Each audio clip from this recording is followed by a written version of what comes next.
Dictation start होगा 5 second बाद। आप डिक्टेशन लिखने के लिए तैयार रहें। स्टार्ट। महोदय, पश्चिमी सभ्यता का सबसे बड़ा और सबसे आकर्षक मूल्य उपभोगवाद है, जिसे सतत बढ़ता जीवन स्तर भी कहा जा सकता है। स्टॉप। मानव की आवश्यकताएं जितनी बढ़ती जाएगी, मानव उतना ही विकास करता जाएगा। पश्चिमी सभ्यता के इस मूल्य के विपरीत गांधी ने संयम और सादगी का मूल्य रखा। स्टॉप। अपनी आवश्यकताएं कम करके पैसे और संपत्ति तथा भौतिक सुख सुविधाओं के मोह से अपने को मुक्त रखना, इसे गांधी जी ने आदर्श जीवन बनाया और आजीवन इसी आदर्श को अपनाकर चले। स्टॉप। किंतु गांधी जी का इस सभ्यता के आध्यात्मिक लक्ष्यों के साथ कोई विरोध नहीं था।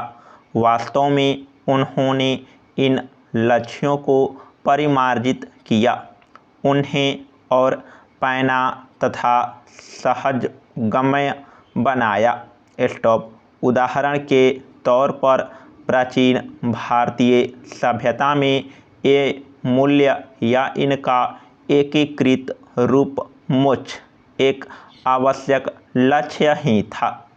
84 लाख योनियों में भटकने के बाद ही जन्म मरण की श्रृंखला से मुक्ति मिल सकती थी। स्टॉप। कौन जानता है कि मनुष्य मरने के बाद दूसरी योनि में जन्म लेता है या नहीं? मरने के बाद कुछ बचा भी रहता है या नहीं जो दूसरी योनि में जाता है? स्टॉप। एक विश्वास मात्र ही तो था, और वह भी केवल भारत के लोगों का। स्टॉप। दुनिया के अधिकांश समाजों में यह विश्वास भी नहीं था। स्टॉप।